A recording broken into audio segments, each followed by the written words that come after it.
Welcome to Today in Space. We're back for another episode of People of Science. As always, I'm your space science podcast host from the East Coast, Alex Girofanos. And this week is a little bit different.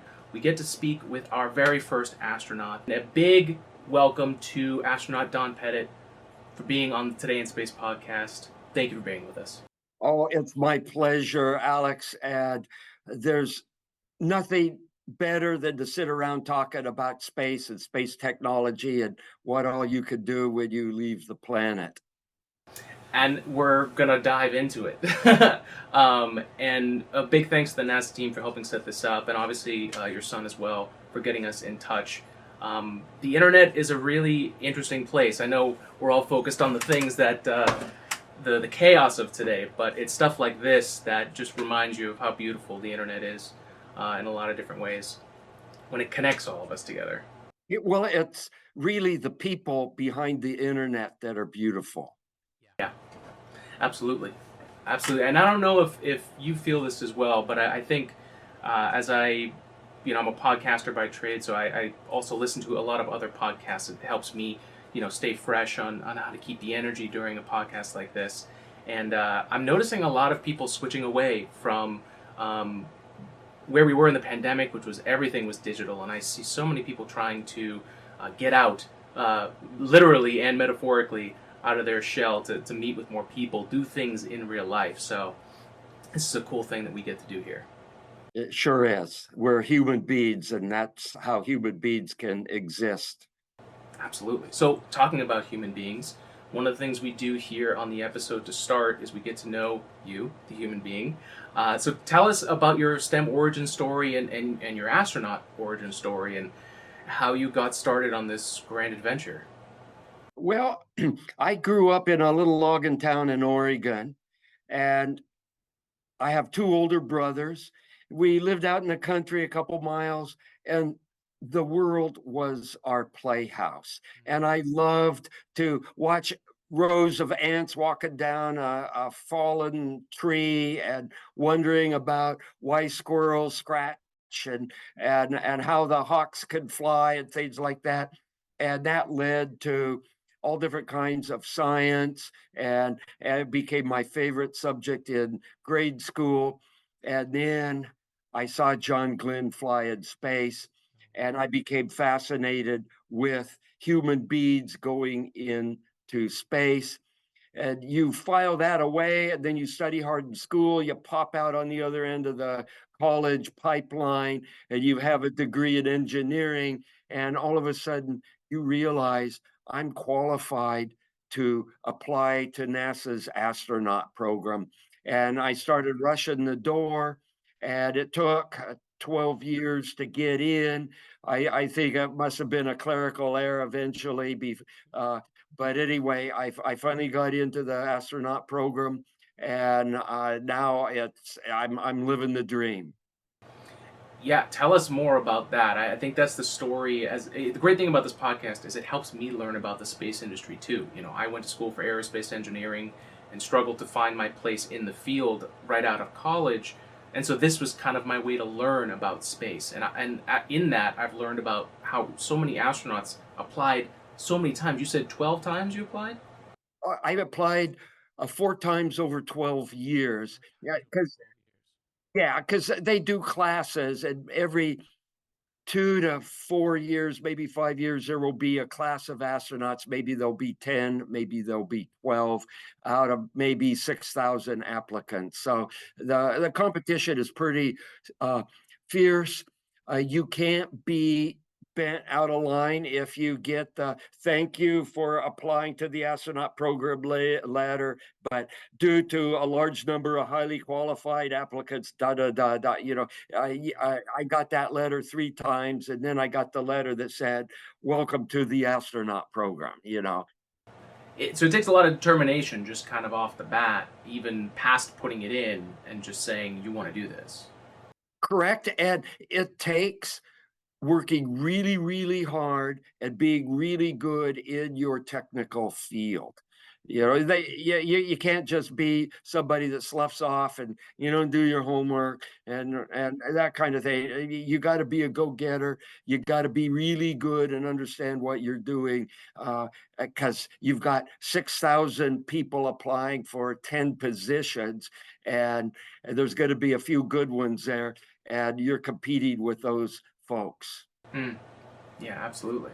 And so one of the questions I kind of hinted that I would be speaking with an astronaut. So I asked some questions online. Someone on Twitter had asked, Formed Chaos is their name. Um, what kind of recommendation you might have for kids who might want to be an astronaut? I know that's something many kids want and dream about, and anything that they could do, at home while they're in between classes on the weekends. Just how can they get into it?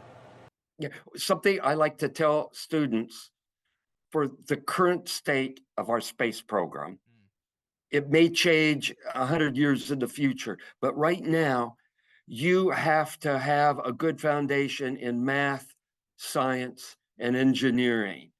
And the reason so is you have to understand how your spacecraft works, and you have to know how to fix your spacecraft, having good hands-on skills, mechanical skills, being a maker. And you need to know how to do this because your spacecraft could break down. Your spacecraft has all this machinery in there, provides everything you need to stay alive because you're going in an environment where human beings were not meant to be. And your spacecraft has to make your air, and it has to provide your water. You got to have food. You need toilet. You need to have engines so you can move around. You need to be able to come back to Earth. And all of these machines are designed by human beings, and they all take math and science and engineering. And you right now have to know how these machines work. And that takes math, science, and engineering. And you need to be really good about it. I love that. I think, what led me to engineering, just to give another piece of advice, is like just tinker. I mean, I'm a hands-on kind of person like yourself. I think that's what I related the most to your story is that being a maker thing. I actually found after I realized it after college. I didn't actually realize it as I was going to school for engineering, but I just loved being hands-on and tinkering with things. I was always the person in the family who was, whenever we bought something new, I got the instructions and I was putting stuff together. What were some things you were doing as a young kid and in your STEM field? One of my favorite birthday presents of all times, I was 10 years old. My oldest brother, 6 years older than me, was mulling around in a junkyard. And for my birthday, he gave me an old automatic transmission, a junker. And I took that thing apart and I cleaned it up and I figured out how it worked. And then I took a hacksaw and I cut little windows and things in it and fixed it up so that you could spin the input shaft with a little crank and you could see all the planetary gear systems with the little drums and the brakes. And then one of the amazing things in an automatic transmission is to look at the control valve. It almost reminds me of a cross section of a human brain because it's got all these little folds and passages and things like that, where it actually is a hydraulic, an electro-pneumatic hydraulic computer. And it figures out how to shift the speeds in automatic transmission based on what's going on in your car. And I love that. And that's just an example. I was always messing with stuff like that as a kid. And and that particular birthday present was just seminal in my taking stuff apart and fixing things. I love that. I think it's a great reminder. I think it's so easy for folks to think that the science and the math, the physics and the math are first, but really, I mean, it's reality first, and these math and physics and all these things were created for us to understand the real world more. And so, really, what you're saying is, play around with the real world and then kind of learn the math and the physics after you're interested in something, because I've learned that's easier to learn that way. Yeah, and the math for a new thing, a new invention, you might be able to get an 80% solution on the back of an envelope with a pencil, but to get the last 20% may take a huge effort with time dependent, three-dimensional fluid code and this and that, and it might take you months to get the last 20% of your solution. And for a lot of designs today, particularly in the rocket space industry, you need that last 20%. However, being able to do the quick calculation on an envelope will let you zero in on here's where the solution space is, and then you do the detailed analysis.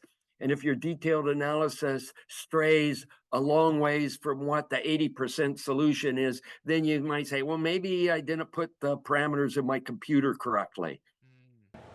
I love that. I love that. That's a great way to describe engineering. That 80% is very exciting, and that last 20, sometimes that last 10 can be grueling, but it's worth it. It sure is, and that's where a team comes in, where you have uh, computer scientists, computer engineers, uh, uh, aerospace mechanical engineers that really understand structure and external flow. And then you have a chemical engineer like me that it's all about flows in pipes and tanks and chemical reactions. And you get a team of these people going, and then you can come up with the design of a complex vehicle like a spacecraft. I love that. I love it. So tell me more about, you get your letter, you're accepted as an astronaut. Were you blown away? What came next? How was that experience? Yeah, well, actually, you get a phone call, and then a week later, you get the letter.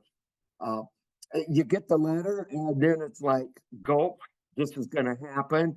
And I was living in New Mexico with my wife at the time, working for this laboratory as a staff scientist called Los Alamos.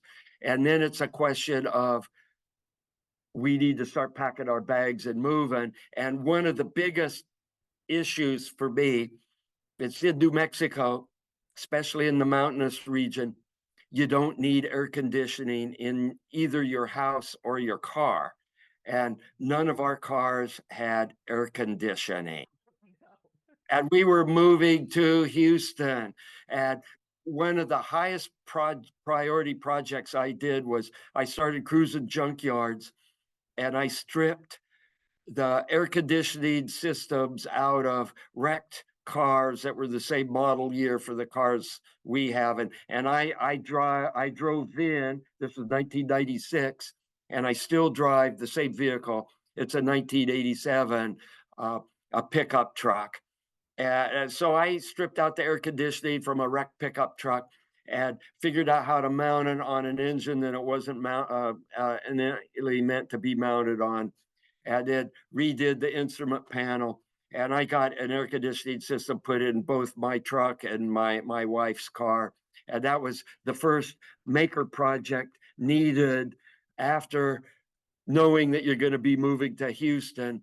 And I still have that same air conditioning system in my pickup truck right now. It's amazing. As someone, oh man, that is such a great maker story. So I'm guessing it didn't stop there. You get to Houston. What's required of an astronaut when you first start? Did they already know what your skill set was going to be? How did that go? They teach you that, or they start off thinking like this person just fell off the turnip truck. And you've got PhD engineers and scientists and things like that, and very experienced, oftentimes combat experienced fighter pilots.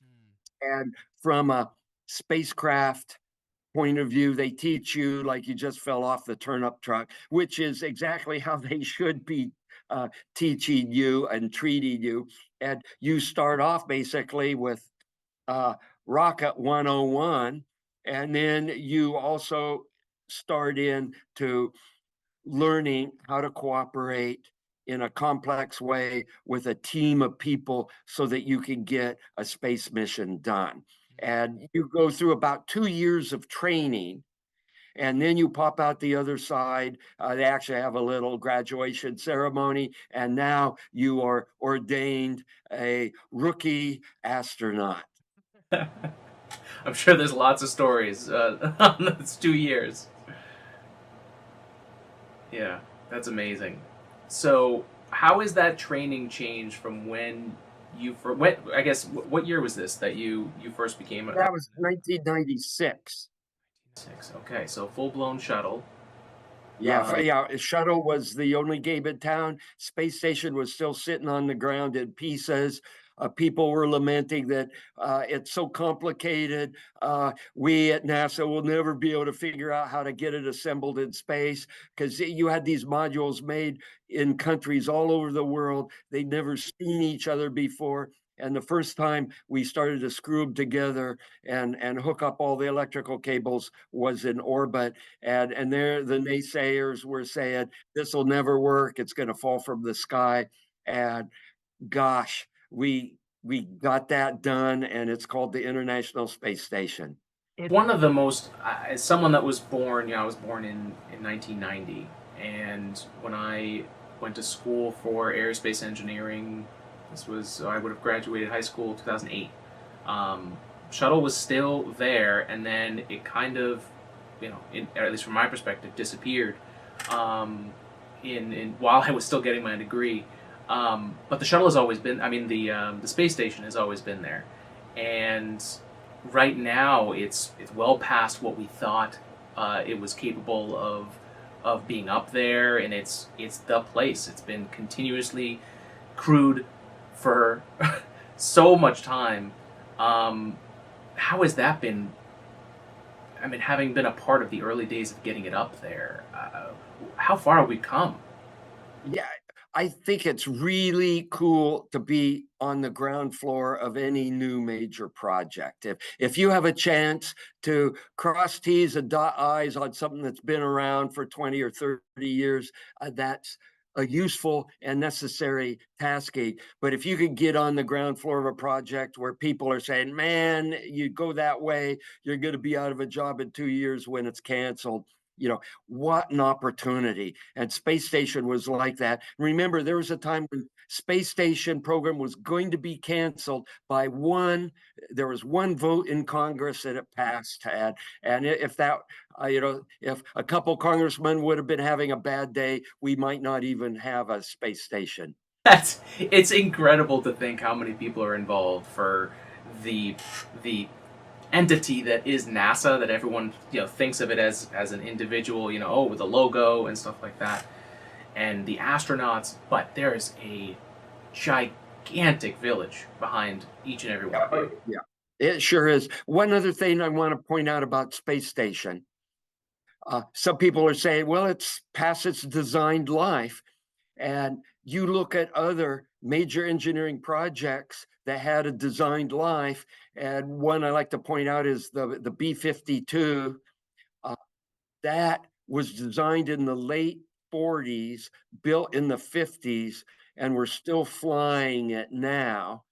70 years later. And if you look at the Air Force, they have plans to keep flying it till 2050. So that airframe will have been in existence for 100 years. You could have the great grandchildren of some of the original pilots that did the testing on that airplane. And that's an example where the wings start to get cracks in them. Well, you take the wings off and you replace the wing spars and you put the wings back on. You upgrade the engines, you upgrade the cockpit, you rewire you rewire all the avionics. And if you have the funding interest, the engineers associated with that program can figure out how to keep it going. And the same thing is for space station. Some people will say, man, it's ready to push it in the ocean. But you can also say there isn't anything on station that, given the funding, we could go ahead and replace it, including replacing modules if they reach past their elastic limit, and it was like, okay, we got to do something here. Well, just put on another module. And you can upgrade the solar panels. We're upgrading the solar panels now. One of the spacewalks on my upcoming mission is going to be to upgrade the last solar panel on space station on the NASA segment. There's 8 major solar panels. By the time we get there, 7 out of the 8 will have been upgraded and brought back to their original performance, and we'll do the last spacewalk to upgrade the last set of the solar panels. And nobody ever envisioned that you would be able to do that, particularly post shuttle. But you get a bunch of sharp engineers and a program that says make it happen, and look at that, we've got replacement solar panels and the list of stuff that we're doing on station that was never meant to be, and the upgrades just goes on and on and on. And there's really no reason except running out of the will to fund it to have to shove it in the ocean. You mentioned Expedition 71 and 72. Tell me about the prep for that. And see, you've done 2 EVAs already. The number I have here is 13 hours and 17 minutes, over 369 days in space. I mean, tell me about what this next mission means to you, and what you're hoping to get out of it, and what you miss from being in space. I consider space my home away from home. Mm. For some reason, I just come alive in space. I'm like the mid 1850s cowboy that needs to be on a horse out in the prairie instead of back in an office sitting at a desk. And space is where I come alive. Space is where I meant to be, and I will never turn down a chance to fly into space. This will be another 6-month mission. I've been training for this mission about 2 years, which is the normal amount of time to train for a mission. These are complex missions, and there's a lot of stuff you need to know right on the tip of your tongue, or at least the tip of your frontal lobe. And you forget things if it's been, like in my case, 12 years since my last space flight. And all this training is really, really good to get you set for flying in space. So in like 4 months, I'll be launching on a Russian Soyuz rocket from Baikonur, and they're doing a 2-orbit rendezvous now. So within 3 hours of launching, you're going to be opening a hatch and floating out into station. And I'll be ready to go for whatever the mission profile is for the next 6 months. That is so exciting.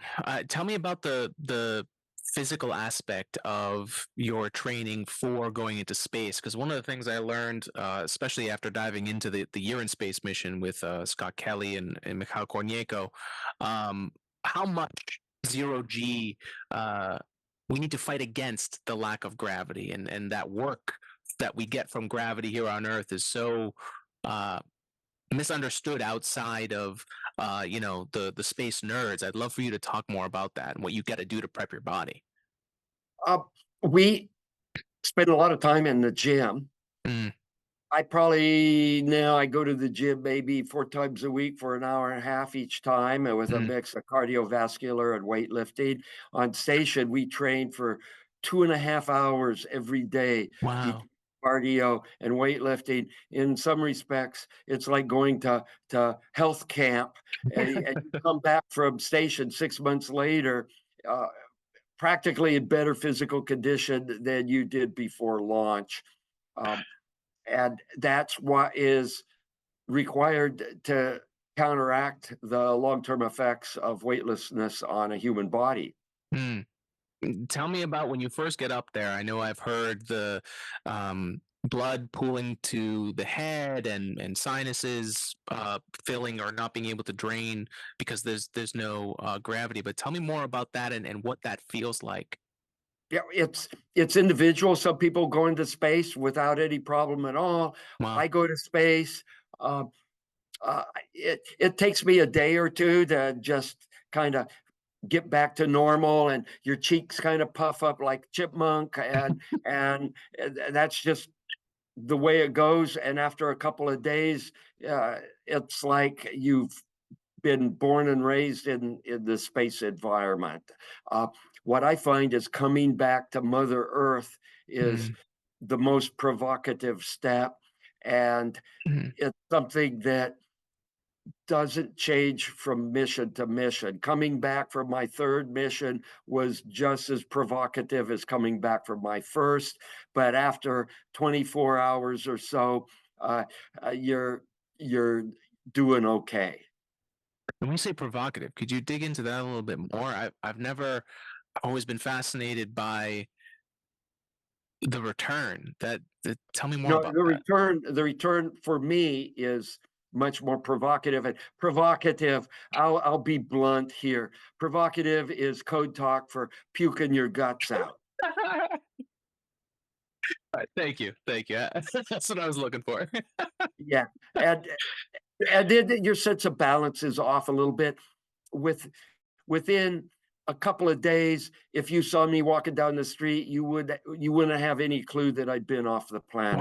Wow. So you regain your balance and kind of your shore legs. It's if you've been on a ship and then you come back Mm, and it's like the pavement's moving, and yeah. it's that kind of thing after a good sleep. You may not want to go out and do a gymnastics routine, Mm, uh, play a game of basketball, but you're getting around okay. It's it's the vestibular, uh, uh, upset stomach, puking your guts out, whatever you want to call it. That for me tends to last about 12 hours, and then after that, it just wow. boom, it's on, and welcome back to Mother Earth. It's really amazing how much we can adapt to such an extreme change of environment. That just blows me away. It does. And if you look at what human beings do here on Earth, I mean, we go into Arctic and Antarctic situations, and both of those require you to take equipment with you that keeps you alive. Mm, It's different than space, but you wouldn't last very long in the middle of Antarctica if you're just standing there in a loincloth. You need to take equipment with you. And same thing when we go in the ocean and mm, live in the bottom of the ocean, or you go caving or cave diving, even more so. And mm, then you live in the stratosphere on high altitude airplanes or mountains. Um, Human beings physiologically seem to be really tough if you go into an environment where you're not innately meant to be, and you bring the engineering equipment needed mm. to keep your body happy. Well said. I love that. One thing that I wanted to talk to you about is you are credited with the first patented object in space. Could you talk to us a little bit more about that? Yes, there's been extensive reviews of patent literature for inventions that are used in space, and they're all invented on Earth, built on Earth, and brought into space. Mm, And I happened to be on a space station in 2008 and drinking some coffee, but a cup doesn't work. This is really a gravity machine. And the NASA engineers came up with a perfect way to drink your coffee in weightlessness. It's called the drink bag. And you have a pouch with a straw, and you put a little instant coffee in it, and you inject hot water. And man, you have a bag of coffee. You can't smell it. The mm, taste is a little bland when you don't smell, but it suffices as a mechanism to inject caffeine into your body, and then you can keep going. And I thought there's got to be a way to have an open container mm, using surface tension forces so that you could basically have a cup with an open container. You could drink from it, not unlike what we do here on Earth. And I remembered some surface chemistry from one of my PChem classes at mm, college, where my professor probably thought I was just sleeping in the back of the room, but something was going in from a subliminal a point of view, and I remembered about channel flow. Mm. And it's capillary driven channel flow. And a good colleague of mine, Mark Weislogel from Portland State University, I started to converse with him, and we came up with this. And this is what I made on orbit. It's a piece of mylar film with Kapton tape. And this shape is really important. It looks kind of like a cross section of an airplane wing. Yes. But the thing is this acute angle. Mm. And the existence criteria for capillary channel flow is if this angle is less than 2 times the quantity 90 minus the wetting angle of the fluid on the surface, then you will have capillary flow. And you put your favorite beverage, tea, coffee, or just water in here, and it will form this hemispherical surface, but channel flow will direct it all the way up to the lip, and it just sits there, and then you could drink it.